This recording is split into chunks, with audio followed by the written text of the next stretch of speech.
اللہ سبحانہ و تعالی صحابہ کے کردار کے بارے میں فرماتے ہیں وَلَكِنَّ اللَّهَ حَبَّبَ إِلَيْكُمُ الْإِيمَانَ وَزَيَّنَهُ فِي قُلُوبِكُمْ اللہ نے آپ کے لیے ایمان کو محبوب بنا دیا اور اس کو سجا دیا تمہارے دلوں میں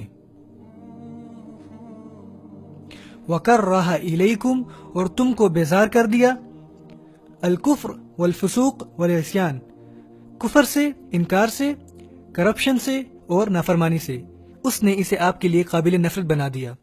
اصل مومن وہ ہے جب وہ کوئی حرام کام دیکھتا ہے تو وہ یہ نہیں کہتا کہ استغفر اللہ، اس کام کو کرنے کو دل تو کرتا ہے لیکن میں کروں گا نہیں، وہ کہتا ہے کہ استغفر اللہ، اللہ نے مجھے بھیجا ہے تاکہ میں سب سے چھٹکارا پا سکوں۔ اسے وہ چیزیں بری لگتی ہیں، وہ چیزیں اپنی طرف نہیں کھینچتی۔ یہ ہوتا ہے جب آپ کے دل میں ایمان آتا ہے، تب نہ صرف آپ کو برائی بری لگتی ہے بلکہ آپ اس سے دور رہنا چاہتے ہو۔ یہ ہے ایمان، حبب الیکم الایمان، ایمان کو محبوب بنا دیا، نہ کہ کفر، فسوق اور عصیان کو، بلکہ ان چیزوں سے بیزار کیا تم کو۔ اور ذرا ان دونوں آیات پر غور کریں کہ ایمان کو محبوب بنا دیا گیا اور مومن جن میں ایمان ہے انہیں محبوب بنا دیا گیا، اور کفر کو قابل نفرت بنا دیا اور وہ جو کفر پر جمے رہتے ہیں ان کو بھی قابل نفرت بنا دیا۔ نوٹس کریں اصل میں ہوتا کیا ہے، میں آپ کو ایک مثال دیتا ہوں۔ آپ آہستہ آہستہ سیدھے راستے پر واپس آ رہے ہوتے ہیں، یقیناً ہم میں سے کوئی پرفیکٹ نہیں ہے، بٹ جتنے بھی مرد حضرات ہیں یہاں پہ، مرد حضرات، میں کوئی لڑکی اور ان کی بات نہیں کر رہا، دین کی طرف واپس آنے سے پہلے جب آپ پارٹیز کیا کرتے تھے اپنے کالج میں یا ہائی اسکول میں، آپ کو بتانے کی ضرورت نہیں ہے، مجھے پتا ہے، یا آپ کو کوئی غیر مسلم خاتون پسند تھیں، یعنی جس طرح وہ تیار ہوا کرتی تھیں، نہ کافر وے نہ فحشا وے، پر جب آپ اللہ کی دین کی طرف واپس آنے لگتے ہیں، آپ جانتے کیا ہوتا ہے؟ وہ سب آپ کو بری لگنے لگتی ہیں، اور وہ بہنیں جو پردے میں رہتی ہیں، حجاب میں رہتی ہیں، جنہیں آپ بالکل نہیں دیکھ سکتے، وہ آپ کے لیے سب سے خوبصورت بن جاتی ہیں۔ ایسا کیسے ہوتا ہے؟ اللہ ایمان کو سجا دیتا ہے، وہ ان میں کوئی سجاوٹ نہیں دیکھ پاتے، کیا نظر آتا ہے ان میں، رائٹ؟ پر ہمیں وہ خوبصورت لگتی ہیں، سبحان اللہ، وہ پردہ کرتی ہے، میں نے کبھی اس کا چہرہ نہیں دیکھا، میں ایسی لڑکی سے شادی کرنا چاہتا ہوں۔ کیوں؟ کیونکہ اللہ نے ایمان کی محبت کو آپ کے دل میں ڈال دیا ہے، تو وہ چیز جس کو اللہ نے حلال بنایا ہے، اللہ اس کی محبت بھی آپ کے دل میں ڈال دیتا ہے۔ یہ ہے اللہ کی رحمت۔ یہ صحابہ کرام کے کردار میں سے ہے، وہ اس چیز سے نفرت کرتے تھے جس سے اللہ کی نافرمانی ہوتی تھی، اور اس چیز سے محبت کرتے تھے جس سے اللہ تعالیٰ کی اطاعت ہوتی تھی۔ میں یہاں پہ آپ کو ایک مثال دیتا ہوں۔ صحابہ کرام آپ صلی اللہ علیہ وسلم کے پاس جب آتے تھے تو ان کے سوال کیسے ہوتے تھے؟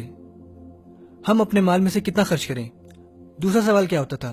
میں جنت حاصل کرنے کے لیے کیا کروں؟ آپ کو کتنی حدیث ملیں گی اس حوالے سے کہ جنت کیسے حاصل کی جا سکتی ہے؟ میں جہنم کی آگ سے خود کو کیسے بچاؤں؟ میں دجال کی فتنہ سے کیسے دور رہوں؟ میں کس طرح اللہ کی بہتر طریقے سے خدمت کر سکتا ہوں؟ مجھے کچھ ایسا بتائیں جو مجھے بچا سکے۔ یہ تھے سوالات۔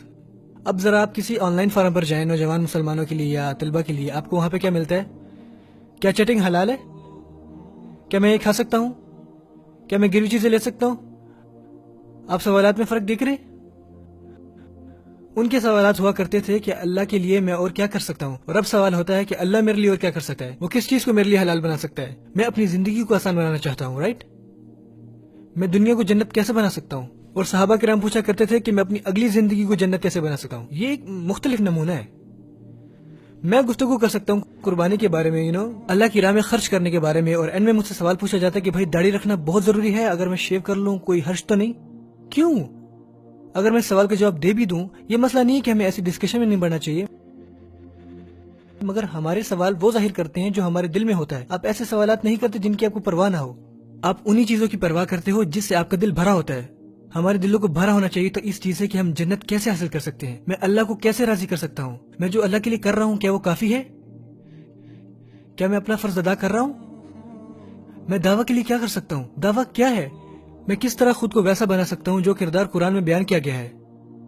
میں کیسے اپنی نماز کو درست بنا سکتا ہوں؟ کس طرح اللہ کی راہ میں خرچ کر سکتا ہوں؟ کیا خرچ کروں؟ کیسے خرچ کروں؟ یہ سوالات تھے جو پوچھے جاتے تھے کیونکہ لوگوں کو اگلی دنیا بنانی تھی، ان کو دلچسپی جنت بنانے کی تھی۔